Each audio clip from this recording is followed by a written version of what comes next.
काठावर बसून मजा नका पाहू आता या मैदानात मी 18 तारखेची डेडलाईन तुम्हाला देतो, नंतर उपोषण सोडवायचे भाऊ. मला जर कोण म्हणलं ना मग माहित का वाईट मी हमारा योद्धा कैसा हो, हमारा योद्धा कैसा हो, हे ठरवलं होतं आयुष्यात उपोषण नाही करायचं. समज झाले असतील सोडून द्या. माझ्याकडनं एकही चूक झालेली नाही. तरी तुम्हाला वाटत असेल काही चुकलं, जाहीर माफी मागतो, कारण ही लढाई माझी नाहीये. माझा वैयक्तिक विषय असता तर मी कधी कुणाची माफी मागितली नसती. म्हणजे बोकार माझं चुकेल नाहीये, पण समाजाचा विषय म्हणून मी असं डोकं टेकून माफी मागतो. समाजाच्या लेकरा बाळांचं वाटोळं करू नका. जर वाटत असेल की खरंच आमचा प्रश्न सुटला पाहिजे, निघा मुंबईच्या दिशेनं. तुम्ही मुंबईच्या दिशेनं निघाल, सरकारच्या दिशा बदलतील. तुम्ही मुंबई हलवाल, सरकार हलल, आणि सरकार जेव्हा हलल तेव्हा सर्टिफिकेट मिळेल. त्यावर उतरलोय. तुम्ही घरात बसू नका. मी कायदा 100% पाळणार आहे. मी सांगितलं 18 तारखेची परवानगी मिळाली, उद्या 17 तारखेची ही परवानगी मिळाली, उद्या मला 18 तारखेची परवानगी मिळेल, पण 19 तारखेची परवानगी मिळणार नाही.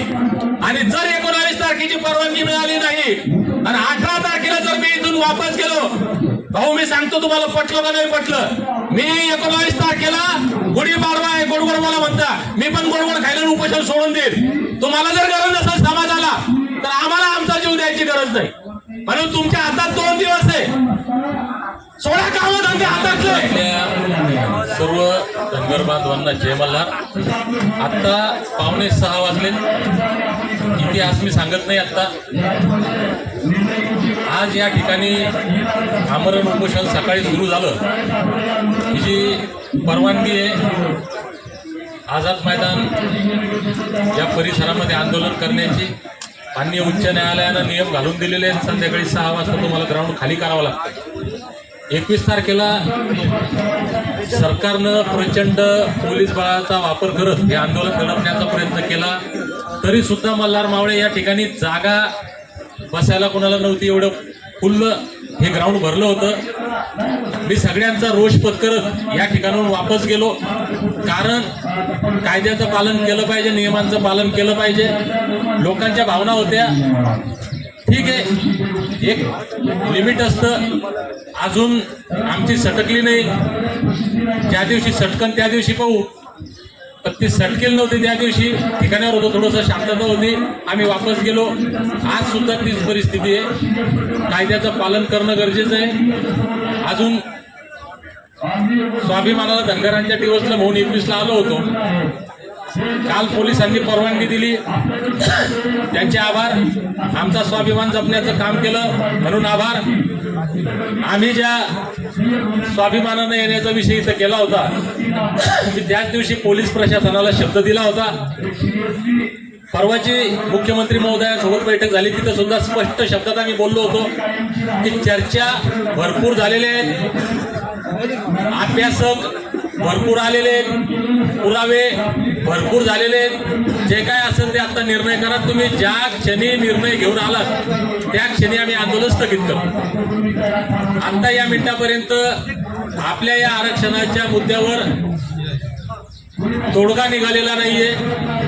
सरकारनं ठोस काही सांगितलेलं नाहीये, परंतु या ठिकाणी उद्या आंदोलन करण्याची परवानगी सरकारच्या वतीनं दिलेली आहे. आझादनगर पोलीस स्टेशनचं पत्र आहे. आणि मी ज्या पद्धतीनं शब्द दिला होता की 16 तारखेला संध्याकाळी 6 वाजेपर्यंत जर तोडगा निघाला नाही आणि 17 तारखेला जर आंदोलन करण्याची परवानगी दिली तर आम्ही हे ग्राउंड 6 वाजता सोडू. आता नियमाप्रमाणे आणि मी दिलेल्या शब्दाप्रमाणे आपण शब्दाला पक्के आहोत, शब्दाला जागू. ठीक आहे, काही लोक विसरले असतील शब्द देऊन, आम्ही विसरणार नाही. आमचा शब्द आहे 6 वाजता ग्राउंड सोडायचा, आम्ही सोडणार आहे, पण उपोषण सोडणार नाही. माझं आमरण उपोषण सुरूच आहे. आझाद मैदानामध्ये थांबण्याला आम्हाला परवानगी नाही. आझाद मैदानाच्या बाहेर आम्ही जिथं कुठं थांबू. मी पोलीस बांधवांना अत्यंत नम्रपणे विनंती करेल, या महाराष्ट्रात नाही देशात पोलिसांसाठी कोण आंदोलन केलं, किती केले, काय केले माहित नाही, पण दीपक बोराडेचं आज हे 4थं उपोषण आहे आयुष्यातलं आणि पहिलं उपोषण पोलिसांसाठी केलेलं आहे. त्याच्यामुळे पोलिसांना विनंती आहे की तुमच्याही विनंतीला कायद्याला मान देत आम्ही इथून जातोय, पण बाहेर जिथं कुठं आमचे मल्हार मावळे थांबतील त्यांना कृपया टॉर्चर करू नये, धनगरांच्या स्वाभिमानाला डिवचण्याचं काम करू नये ही विनंती आहे. धमकी नाही किंवा चेतावणी नाही. ते याच्यामुळे सांगतो की मी स्वतःला पोलीस समजतो. पोलिसांसाठी आयुष्यातलं पहिलं उपोषण केलंय. पोलिसांच्या विरोधात बोलण्याची आमची अजिबात इच्छा नाही. हे मल्हार मावळे रस्त्यावर गेल्यानंतर जर कोण्या पोलिसांनी टॉर्चर करायचा प्रयत्न केला तर तो आमच्या स्वाभिमानाला डिवचण्याचा प्रकार होईल आणि मग आमची सिंगम सारखी सटकती. सटकल्यावर काय होतं हे आम्हाला माहित नाही. त्याच्यामुळे हात जोडून विनंती आहे, आम्ही इथून 6 वाजता जातो. उद्या सकाळी 9 वाजता स्वाभिमानानं या आझाद मैदानामध्ये येऊ. आमचा प्रश्न कायम आहे, आमची लढाई कायम आहे. त्याच्यामुळे आमच्या मल्हार मावळ्यांना रस्त्यावर त्रास देण्याचं काम करू नये ही हात जोडून विनंती आहे. सकाळी हेच झालं, माझ्या स्वतःच्या गाड्या 10-10 मिनिटं चौकात विनाकारण मला अडवलं. सकाळी सटकता वाजली माझी, थोडीशी सटकली होती म्हणून ते बरं झालं. त्या गाडीवर बसून आलो मग मी इथे इथपर्यंत.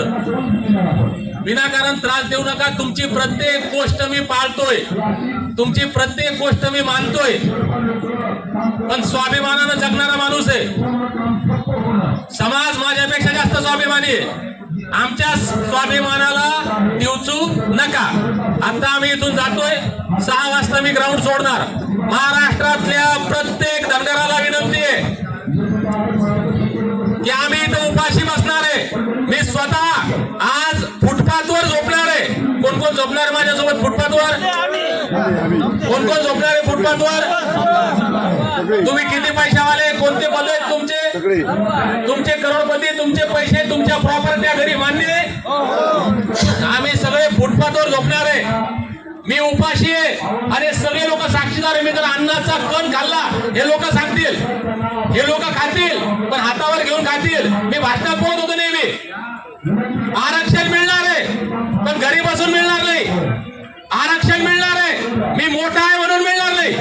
आरक्षण मिळणार आहे, मी करोडपती आहे मला गरज नाही म्हणून नाही. आरक्षण मिळणार आहे, मी लय मोठ्या पदावर आहे, मिळणार नाही.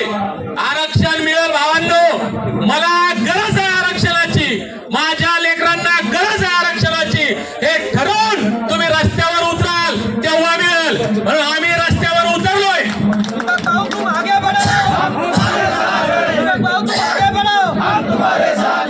आम्ही रस्त्यावर उतरलोय. तुम्ही घरात बसू नका. मी कायदा 100% पाळणार आहे. मी सांगितलं 18 तारखेची परवानगी मिळाली आहे. उद्या 17 तारखेची ही परवानगी मिळाली आहे. उद्या मला 18 तारखेची परवानगी मिळेल, पण 19 तारखेची परवानगी मिळणार नाही. आणि जर 19 तारखेची परवानगी मिळाली नाही आणि 18 तारखेला जर मी इथून वापस गेलो, भाऊ मी सांगतो तुम्हाला, पटलं का नाही पटलं, मी 19 तारखेला गुढीपाडवा आहे, गोड गोड मला म्हणता, मी पण गोड गोड खायला उपोषण सोडून देईल. तुम्हाला जर गरज नसेल समाजाला तर आम्हाला आमचा जीव द्यायची गरज नाही. म्हणून तुमच्या हातात 2 दिवस आहे. सोडा कामं धंदे हातातले.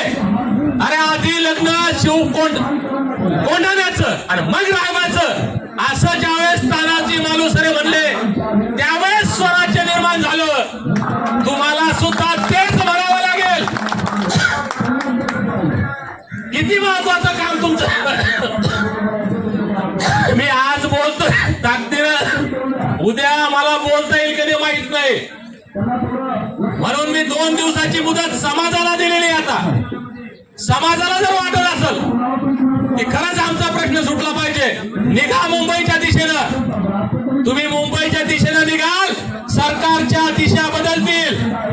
तुम्ही मुंबई हलवाल, सरकार हलल. आणि सरकार जेव्हा हलल तेव्हा सर्टिफिकेट मिळेल. बांधवांनो, माझी तब्येत प्रचंड खराब आहे. हे फक्त मला माहिती आहे काय चाललंय माझ्या शरीरामध्ये. 6 महिने झाले मी घरी नाहीये. त्याच्यामुळं मी माझं काम प्रामाणिकपणे प्राणांतिकपणे करतोय. आता जबाबदारी तुमची आहे. माझी जबाबदारी संपली. मी हा लढा इथपर्यंत वडत आणला. आरोग्य धोक्यात घालून, लोकांच्या शिया खाऊन, लोकांचे खोटे नाटे आरोप सहन करत इथपर्यंत आणलं. तुम्हाला जर विश्वास असेल की दीपक बोराडे खरी लढाई लढतोय, आमच्या लेकरा बाळांच्या कल्याणाची लढाई लढतोय, तर निघा घराच्या बाहेर. काय करायचं ते करा, कसं यायचं ते या, मुंबईत या. ही लढाई इथपर्यंत आणणं माझ्या हातात होती. विजूभाऊ, मी कोणाचं ऐकलं नाही ऐकलं काय आरोप का सोडा. हे गणेशराव बोलले, काय कोणाचे गैरसमज झाले असतील सोडून द्या. माझ्याकडनं एकही चूक झालेली नाही. तरी तुम्हाला वाटत असेल काही चुकलं, जाहीर माफी मागतो. कारण ही लढाई माझी नाहीये. माझा वैयक्तिक विषय असता तर मी कधी कुणाची माफी मागितली नसती. विजय बोकार माझं चुकेल नाहीये. पण समाजाचा विषय म्हणून मी असं डोकं टेकून माफी मागतो.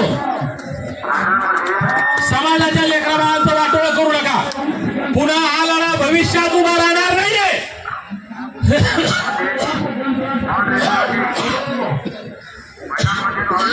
तुम आगे बढ़ो.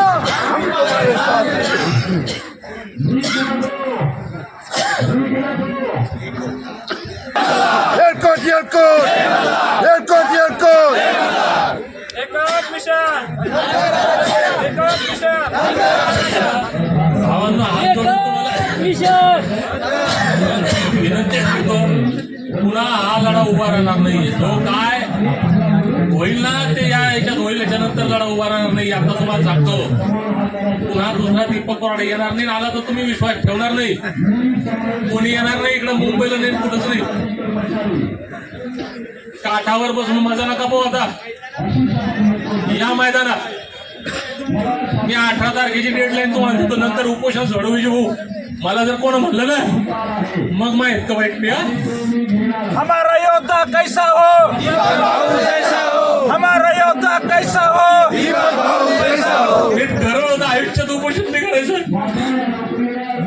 करायचं तर उपोषण करू नको. अरे तब्येत ठीक नाही माझी.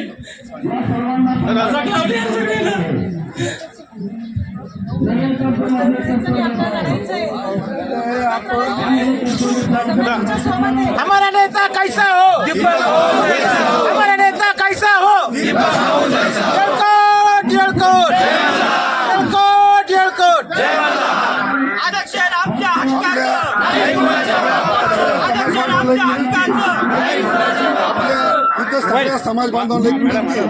आपण हा जो आझाद मैदानाचा जो भाग आहे हा सोडणार.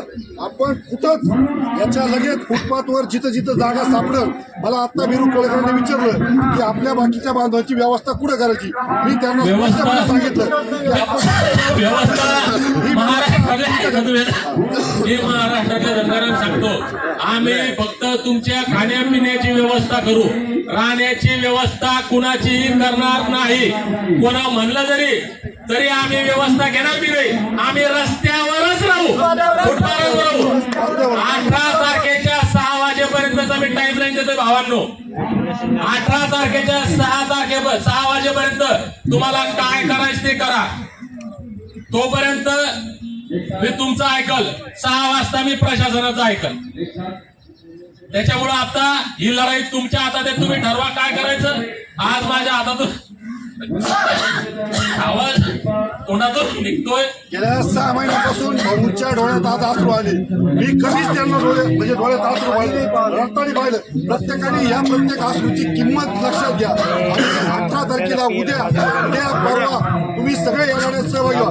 18 तारखेची शेवटची डेडलाईन आहे. मानता का? मानता माझा शब्द तुटू द्यायचा नाही. मी पोलीस प्रशासनाला सांगितलंय 6 वाजता ग्राउंड सोडल, 6 वाजता ग्राउंड सोडायचं. पोलिसांना त्रास द्यायचा नाही, आपल्याला पोलिसांशी भांडायचं नाही, पोलिसांचं आपलं भांडण नाही. उद्या 9 वाजता सगळ्यांनी इथं यायचं आणि इथं आल्यानंतर तुमच्या खाया प्यायची व्यवस्था इथं आहे. एकदा आल्यानंतर ग्राउंडच्या बाहेर कोणच जायचं नाही आणि एकदा आल्यानंतर जो ग्राउंडच्या बाहेर गेला तुम्ही तुमच्यातच ध्यान ठेवा, त्याला आत येऊ देऊ नका. पुन्हा शिस्त पाळावं लागल. एक येतो इकडे जातो तिकडे जातो असं चालणार नाही. म्हणून 6 वाजता आम्ही जातोय भावांनो.